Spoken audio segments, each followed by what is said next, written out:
Hello there, people of the internet. I recently got my hands on this 1942 Turkish Mauser. It has obviously been sporterized, and that's kind of what is, well, that's something that I was looking for, because I was looking for a particular rifle that I could take out into the hunting, brush and whatnot that we have here in Florida, and one that I wasn't necessarily going to be worried about scratching up and dinging up and whatnot. I am going to be doing some customization with this rifle. This is just it in its bare bones configuration that I got it in, other than this butt pad, which I added onto the thing. I do plan on adding a better butt pad than that. It's actually a butt pad off of another sporterized Mauser that I have. But anyway, I have some friends, obviously. And more than Kevin. Kevin's my friend, but boy, can he be noisy and annoying sometimes. Kevin's my peacock. I got 4 of them. They're all named Kevin. Welcome to the gun channel. But I was talking with my buddy, and we were doing what we do, and we were talking about guns. And I was showing him this Mauser that I got, and I'm actually very happy with this Mauser. Whenever I buy sporterized rifles online, I don't really expect much, but this was extremely well done. Whoever it is that sanded down this stock did a fanatical job. This is overwhelmingly smooth, and it's got no finish on it. Well, it might have some sort of matte finish on it, but it doesn't look like it has any finish on it. But anyway, I really do like this sporter. But whenever I was showing this off to my buddy, he was like, why go out and get yourself a sporterized rifle? And whenever I was telling him about it, I was like, well, because I want, something that I'm not going to be worried about dinging up. I want something that is lighter weight than my other Mausers. I know even my shorter Mauser length rifles, they can be a little on the heavy side whenever I'm walking around doing my hunting, because whenever I hunt, I tend to walk through brush. I'm not, one of those stationary hunters. I tend to, track and actually look for the game versus just sitting in one spot hoping that something comes to me. But since I wander around, I wanted something nice and lightweight, and that is what you get whenever you get a sporterized rifle. You get something that is significantly lighter weight than something that is in its original military configuration. So that's one of the main reasons why I went with this sporterized rifle. Lightweight, don't have to worry about dinging it up or scratching it up, because I will be traveling through brush like what you see right there. But we were just talking about the pros and cons between, some of these rifles, and he said, well, if you wanted a lightweight rifle, why not just get yourself a polymer stock one? And I was like, well, I want specifically an 8mm Mauser, and I could go with a polymer stock 8mm Mauser, but I went with like the cheapest sporterized Mauser I could find, and the polymer ones were like another $100 more, and I was like, yeah, I'll just take the wood. So I went ahead and I took the wood.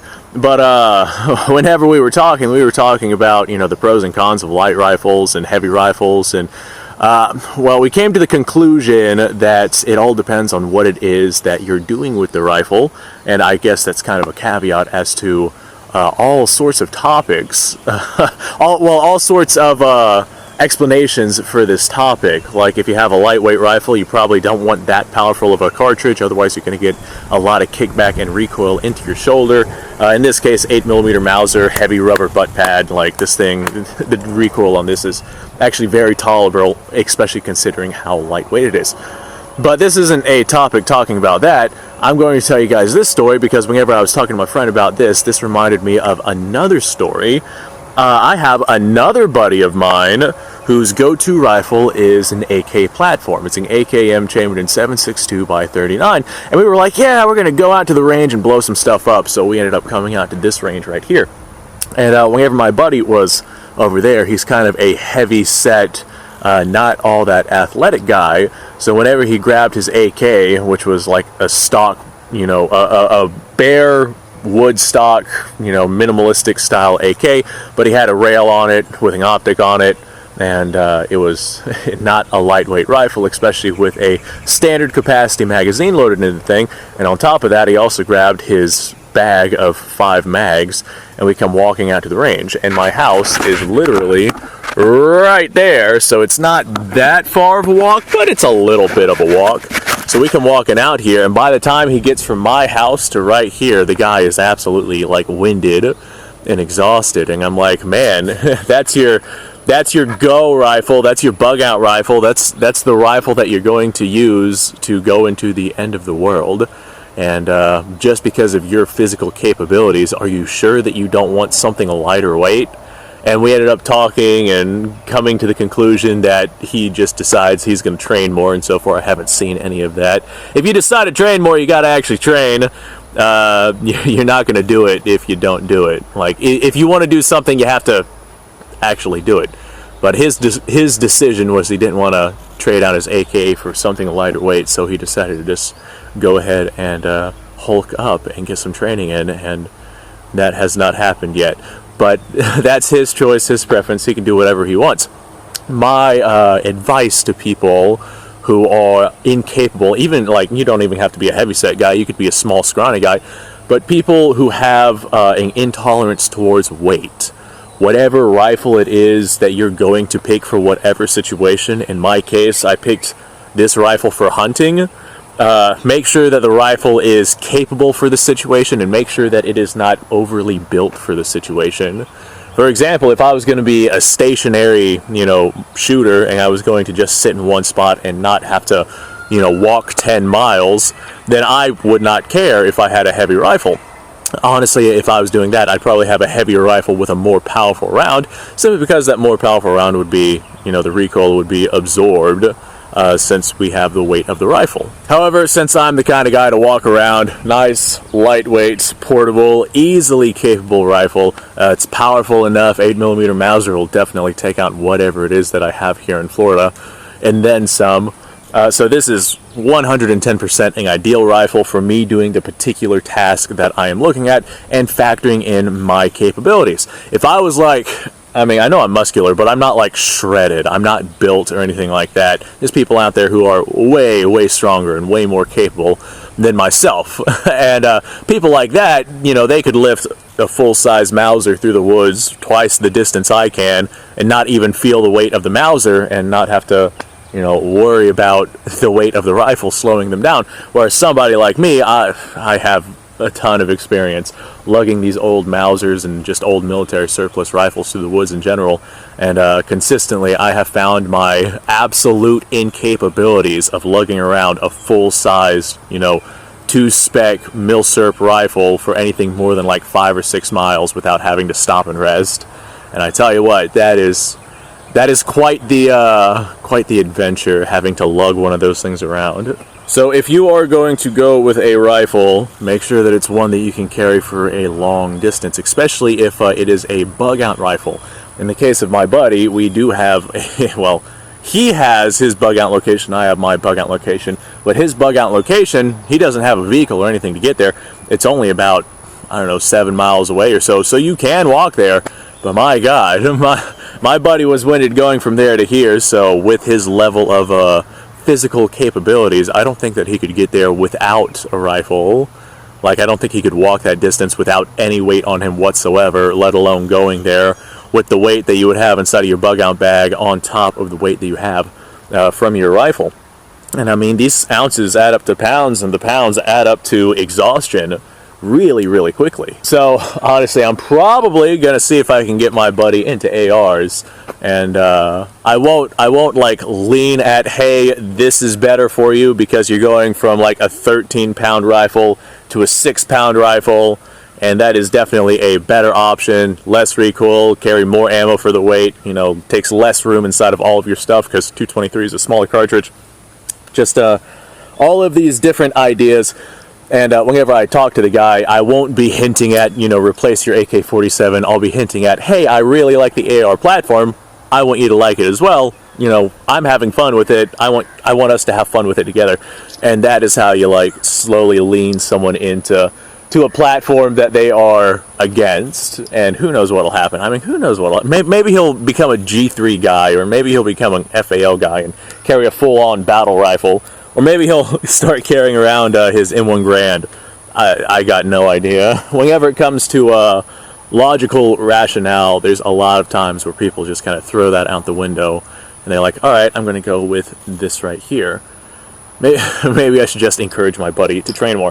But this nice, lightweight Turkish Mauser, this is something that I could lug through the woods pretty easily, pretty regularly. I've already carried this thing around quite a bit, have not hunted with it yet, I want to get, you know, the actual stock set up right here. I just have this rubber butt pad that I got from another Mauser of mine. That's why it doesn't fit properly. I will get myself, you know, a proper, or I do have a proper butt pad coming for this thing that I'm going to fit to this specific rifle. But this one's just for another Mauser. I have it on there to add as a little extension because this stock has been cut down. Let's send it around downrange here. All right. Now, one of the pros about this Turkish Mauser, goddamn, one of the pros about this Turkish Mauser is the Turkish ammunition that was used in these Mausers was a 155 grain projectile, and that's what these sights are sighted out to. They're sighted for the 155 grain projectiles, and because of that, the Turkish ammunition that I fire out of this thing, out of this Turkish Mauser, hit right at point of aim. So if I load up some, you know, hunting ammunition, 150, well, I think it's 155 grain projectiles, some hunting ammunition at the same specs, then I should hit right at point of aim, except instead of nickel-plated full metal jackets, I'll be rocking copper-jacketed soft points, and that's just what I would use for hunting.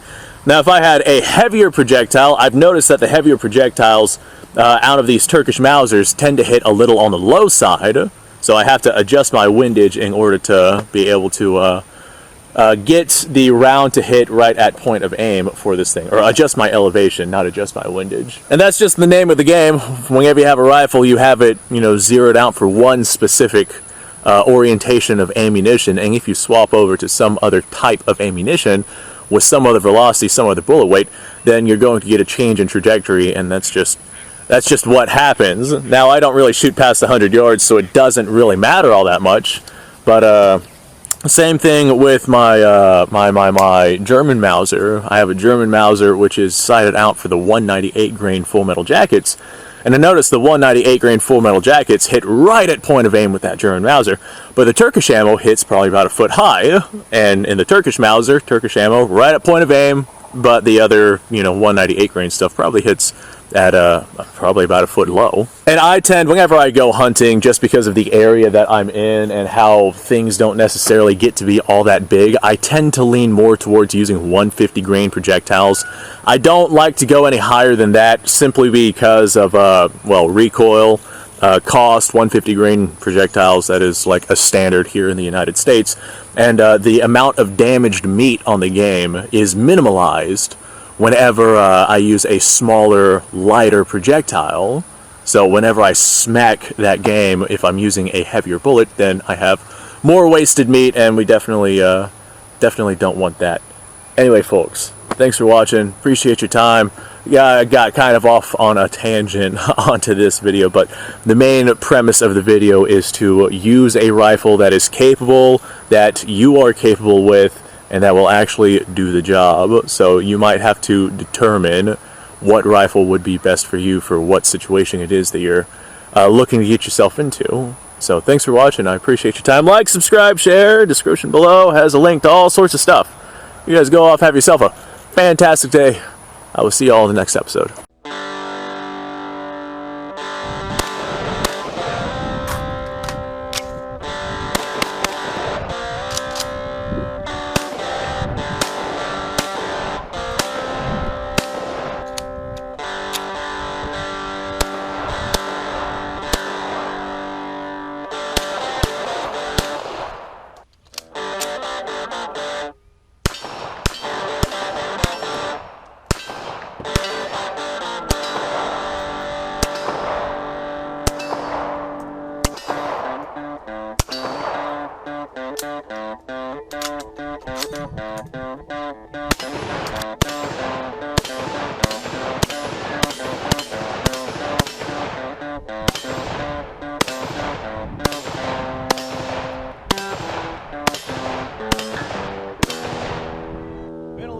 Since I've done this.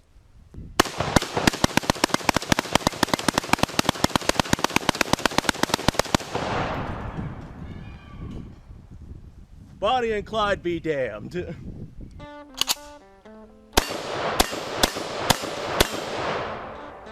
poor man's Garen.